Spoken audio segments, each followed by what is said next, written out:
نحمده ونصلي على رسوله الكريم اما بعد فاعوذ بالله من الشیطان الرجیم بسم اللہ الرحمن الرحیم واذکروا اللہ کثیرا لعلکم تفلحون صدق اللہ العظیم۔ میرے پیارے پیر بھائیوں، الحمدللہ ثم الحمدللہ، یہ ہمارے حضور قبلہ عالم کی توجہات اور ان کی جماعت اور ان کے پیغام کا خاصہ رہا ہے کہ ہمارے شیخ نے ایک مثال قائم کر کے اس دنیا کے انسانوں کی اس وقت میں رہنمائی کی ہے۔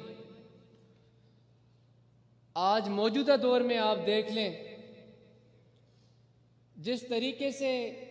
اس سال عرس مبارک کی تقاریب ہو رہی ہیں، بھائی میں آپ کو ایک بات عرض کروں دل کی کہ آقا انعامدار حضرت صلی اللہ علیہ وآلہ وسلم کا ظہور جب ہوا، جب رسالت مآب صلی اللہ علیہ وآلہ وسلم آپ نے اسلام کی دعوت دینا لوگوں کو شروع کی تو بہت تھوڑے لوگ تھے جن کی ذہن کی وسعت،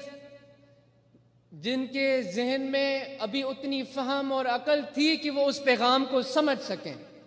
اس فکر اور اس سوچ کو سمجھ سکیں، کیونکہ انہوں نے تو بڑی محدود سی چیزوں کا ابھی تجزیہ اور تجربہ کیا تھا جو پوری کائنات کا پیغام تھا، جس نے انسانیت کو انسانیت کے معراج تک لے کر جانا تھا، جس نے انسان کو اس کی حقیقی روح تک پہنچانا تھا۔ اس فکر کو سمجھنے والے بہت ہی محدود لوگ تھے، اور آج اس زمانے میں اس سنت پر اگر کوئی عمل کر رہا ہے تو میرا شیخ، میرا پیر ہے۔ یہ وہی طریقہ ہے جو آقا انعامدار حضرت صلی اللہ علیہ وآلہ وسلم کا ہے۔ اس وقت اگر سنت کے عین مطابق محبت اور عشق کی منازلیں کوئی طے کرا رہا ہے تو میرے شیخ کی ذات ہے۔ اگر کوئی آقا انعامدار حضرت صلی اللہ علیہ وآلہ وسلم کے فکر پیغام کو اس وقت صحیح طریقے سے سمجھ کے سمجھا رہا ہے تو وہ میرے شیخ کی ذات ہے۔ باقی تو دعوے میں بھی بہت کر سکتا ہوں، میرے شیخ کی وجہ سے، ان کے طفیل آقا انعامدار حضرت صلی اللہ علیہ وآلہ وسلم کی محبت کے وسیلے اللہ تبارک و تعالیٰ نے اگر کوئی سوچ اور سمجھ دی ہے تو اس کے بلبوتے پر بڑے دعوے کر سکتا ہوں میں، مگر دعوے جو ہیں وہ اپنا کھوکھلاپن خود ہی ظاہر کر دیتے ہیں۔ تو یہاں پہ بات ہوگی عمل کی، کردار کی، اخلاق کی، رویوں کی، جو حقیقی محمدی طریقہ ہے، جس نے حقیقت میں انسان کو انسان بنایا ہے۔ تو میرے دوستو، جس طریقے سے یہ محافل آج منعقد ہو رہی ہے، میں یقین سے آج آپ کو کہہ رہا ہوں کہ اس محفل نے، اس وقت میں جس طرح میرے شیخ نے رہنمائی فرمائی ہے، یہ ایک نیا راستہ اور مستقبل آپ کو دکھایا جا رہا ہے، یہ آگے کی طرف آپ کو لے جایا جا رہا ہے، اور لوگ آپ کو اب ہاتھوں سے ٹانگوں سے پکڑ کر گھسیٹ رہے ہیں، کھینچ رہے ہیں کہ نہیں مت جاؤ مت جاؤ، مگر یقین جانیں ان کی ابھی ذہنی قوت، حیثیت، سمجھ بوجھ اتنی وسیع نہیں ہے، وہ اتنا آگے نہیں دیکھ پا رہے کہ محمدی فیض نے کہاں جانا ہے۔ میرے پیر کا پیغام جو عین سنت کے مطابق ہے، جس نے اس انسانیت کو حقیقت میں آقا انعامدار حضرت صلی اللہ علیہ وآلہ وسلم کی محبت کی طرف متوجہ کیا ہے، ہمارے دلوں کو ذکر اللہ سے پرنور کیا ہے، اور اسی ذکر کے وسیلے، اسی ذکر کی برکت سے جو بد اخلاق تھے ان کے اخلاق اچھے ہو گئے، جن کے رویے خراب تھے ان کے رویے اچھے ہو گئے، جو ملاوٹ کرتے تھے انہوں نے ملاوٹ کرنا چھوڑ دی، جو جھوٹ بولتے تھے ان کے اندر یہ احساس پیدا ہوا کہ جھوٹ، نفرت، دھوکہ، فریب اس انسانیت کو، مسلمان کو، ایک محمدی کو نقصان پہنچا سکتے ہیں، اس کا فائدہ کبھی بھی نہیں کر سکتے۔ تو میرے دوستو، اپنے پیر کی صحبت میں یہ جس طرح جہاں پہ بھی دوست بیٹھ کر یہ پروگرام دیکھ رہے ہیں اور دیکھیں گے بھی، اور دیکھا جا رہا ہے تو ان کو یہ میں یقین سے کہہ سکتا ہوں کہ کیفیت، احساس، محبت وہی ہے جو آپ محسوس کرتے ہیں، صرف متوجہ ہونے کی ضرورت ہے۔ کوئی میرے پیر کی جماعت میں کوئی بھی محرومی نہیں ہے، اگر محرومی ہے تو وہ صرف توجہ نہ کرنے کی وجہ سے ہے۔ جو توجہ کرے گا، جو میرے پیر کی طرف متوجہ ہوگا، اللہ اس کو آقا نامدار حضرت صلی اللہ علیہ وسلم کے طفیل کبھی بھی محروم نہیں رکھے گا۔ تو میرے دوستو، یہ مشکل وقت ہے، ایک دنیا کو، پوری عالم انسانیت کو، مذہب، فرقہ، رنگ و نسل سب کو ہٹا کر ایک پوری مجموعی انسانیت کو ایک چیلنج، ایک مشکل درپیش ہے، اور یہ اللہ کی طرف سے تو ہے، مگر اس میں مجھے جو محسوس ہوتا ہے یہ ہمارے عملوں کا لہذا نتیجہ ہے۔ اس میں ہماری کوتاہیاں ہیں،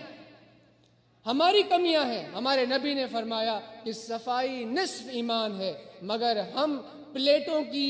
بفے کی، پیزے کی، برگر کی تو صفائی کر دیتے ہیں، مگر جسم کی، اپنے ماحول کی، اپنے گھروں کی گندگی سے صفائی نہیں کر پاتے۔ اگر مسلمان نے آج کہیں پہ ترقی کی ہے تو گفتار میں ترقی کی ہے، کردار اس کا جو آقا نامدار حضرت صلی اللہ علیہ وسلم نے راستہ بتایا تھا، اس راستے کے کوسوں میل قریب بھی نظر نہیں آتا۔